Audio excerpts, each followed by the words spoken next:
রাষ্ট্রপতি নির্বাচনের আরও খবরাখবর জানতে চাই আমাদের সাথে যুক্ত হচ্ছেন সহকর্মী মোহন ইসলাম। মোহন, আর প্রায় ১ ঘন্টার মতো সময় বাকি আছে ভোট দিতে পারবেন সংসদ সদস্যরা। নির্বাচন ঘিরে সংসদ ভবন এলাকার পরিস্থিতি এবং কারো সাথে আপনার কথা হয়েছে কিনা সংসদ সদস্যদের, সে বিষয়ে বিস্তারিত যদি বলেন।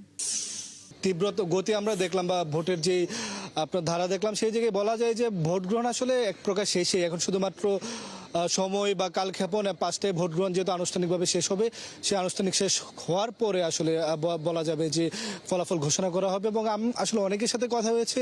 শুধু একটু বলি যে স্বতন্ত্র যারা প্রার্থীর ক্যান্ডিডেট আপনার যারা এমপি রয়েছেন, ভোটাররা তাদের কয়েকজনের সাথে কথা হয়েছে। তারা বলেছেন যে তারা মির্জা ফখরুল ইসলাম আলমগীরকে কয়েকজন ভোট দিয়েছেন, বাকিগুলো তারা জানেন না। কিন্তু তারা এই মির্জা ফখরুল ইসলাম আলমগীরকে ভোট দিয়ে তারা আনন্দিত। এবং আরেকজনের সাথে কথা হয়েছে যিনি ইসলামী আন্দোলনের এমপি মোহাম্মদ অলিউল্লাহ, তিনি বলেছেন কাকে ভোট দিয়েছেন তিনি এটা বলবেন না, সেটা প্রকাশ হলে তারপর পরে হবে। কিন্তু তিনি আশা রাখেন রাষ্ট্রপতি দেশের জন্য অনেক কাজ করবেন, গণতন্ত্রের ধারা অব্যাহত রাখবেন। আমরা একটু কথা বলবো, আমাদের সঙ্গে যুক্ত হবেন আমাদের সহকর্মী মোহাম্মদ হোসেন। তিনি দীর্ঘদিন যাবৎ এই বিএনপি বিট এবং বিএনপি সংশ্লিষ্ট যে রাজনীতি সেই সংবাদ কাভার করে থাকেন।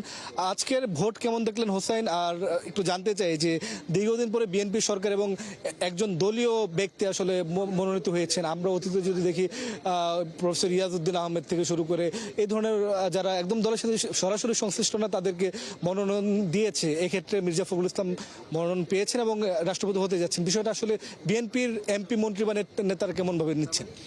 মোহন, প্রথমে আমি বলে রাখি, দীর্ঘ ৩৫ বছর পরে সংসদ সদস্যদের সরাসরি ভোটে রাষ্ট্রপতি নির্বাচন নিঃসন্দেহে বাংলাদেশের যে নির্বাচনী ব্যবস্থা এবং গণতন্ত্রের জন্য এটি একটি অনন্য যাত্রা, একটা মাইলফলক বলা যায়। আমরা অনেক সংসদ সদস্যদের সাথে, সরকার দলীয় এবং বিরোধী দলীয় সংসদ সদস্যদের সাথে কথা বলেছি। তারা যেমনটা জানিয়েছেন যে এটা বাংলাদেশের গণতান্ত্রিক অভিযাত্রার জন্য একটি মাইলফলক হয়ে থাকবে। কারণ ইতিপূর্বে ৩৫ বছর আগে ১৯৯১ সালের যে নির্বাচন, সংসদীয় সরকার ব্যবস্থা যে পুনঃপ্রবর্তনের পরে যে নির্বাচন, সেই নির্বাচনে প্রথমবার ভোট হয়েছিল রাষ্ট্রপতি নির্বাচন। এরপরে কিন্তু ৭জন রাষ্ট্রপতি তারা প্রত্যেকেই দলীয় মনোনয়নে এবং নির্বাচিত হয়েছিলেন। ফলে এটি একটি গণতান্ত্রিক ধারাকে অব্যাহত রাখার জন্য একটা নিঃসন্দেহে একটা অনন্য মাত্রা যোগ করবে।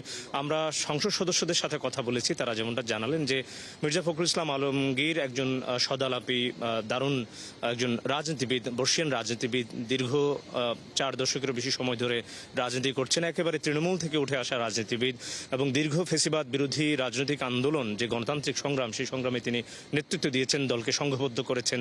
সেই জায়গা থেকে তার এই রাষ্ট্রপতি নির্বাচিত হতে যাওয়া বা রাষ্ট্রপতি হিসেবে দেশের সর্বোচ্চ সাংবিধানিক দায়িত্বে তার যে অধিষ্ঠিত হবার যে বিষয়টি, সেটি প্রত্যেকে ইতিবাচকভাবে দেখছে। আমরা একটি বিষয় দেখি যে বাংলাদেশের মতো আসলে গণতান্ত্রিক দেশগুলোতে যখন রাষ্ট্র খুব একটা সমস্যায় পড়ে বা জরুরি অবস্থার মতো হয়, অতীতে আমরা দেখেছি, তখন রাষ্ট্রপতির আসলে খুব বেশি গুরুত্বপূর্ণ হয়ে ওঠেন এবং তার ভূমিকা খুবই আলোচিত হয় বা তার ভূমিকাটাই প্রয়োজন পড়ে। সেই ক্ষেত্রে যদি ওদের ভবিষ্যতে বাংলাদেশে এই ধরনের কোনো পরিস্থিতি সৃষ্টি হয়, মির্জা ফখরুল ইসলাম আলমগীর যিনি রাষ্ট্রপতি নির্বাচিত হতে যাচ্ছেন, তিনি আসলে কেমন ভূমিকা রাখবে বলে এমপি আর যারা রয়েছেন বা সাধারণ মানুষ তারা কেমন প্রত্যাশা করেন?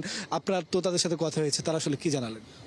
বিরোধী দলের যারা সংসদ সদস্য আছে তাদের সাথেও কথা বলেছি। সরকার দলের সংসদ সদস্যরা তারা, এমনকি মির্জা ফখরুল ইসলাম আলমগীরের যারা সরাসরি মাঠে বিরোধী ছিলেন এক সময়ের, যা আওয়ামী লীগের নেতারা, তার প্রতি তিনি যে একজন সদালাপী মানুষ এবং তিনি যে রাজনীতিতে একজন দারুণ একজন বর্ষিয়ান রাজনীতিবিদ হিসেবে তাদের প্রত্যেকের মির্জা ফখরুল ইসলাম আলমগীরের প্রতি ইতিবাচকতা রয়েছে। সেই জায়গা থেকে একজন দেশপ্রেমিক এবং একজন লড়াকু মানসিকতার মানুষ, দেশপ্রেমিক মানুষ হিসেবে তারা প্রত্যেকেই মনে করেন যে মির্জা ফখরুল ইসলাম আলমগীর তার যোগ্যতম জায়গায় অধিষ্ঠিত হচ্ছেন এবং রাষ্ট্রীয় সংকট, যেটা আপনি বললেন যে গুরুত্বপূর্ণ যে সংকট, সেই সংকটে মির্জা ফখরুল ইসলাম আলমগীর নির্মোহ এবং নিরপেক্ষভাবে কাজ করবেন বলে তারা প্রত্যাশা করেন। আপনাকে ধন্যবাদ মোহাম্মদ হোসেন।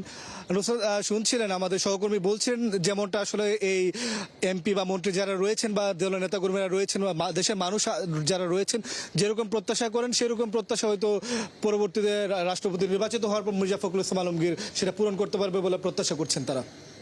অনেক ধন্যবাদ মোহন আপনাকে। দর্শক, সংসদ ভবন এলাকা থেকে যুক্ত হয়েছিলেন সহকর্মী মোহন ইসলাম। রাষ্ট্রপতি নির্বাচনের খবরাখবর তিনি আমাদের জানাচ্ছিলেন।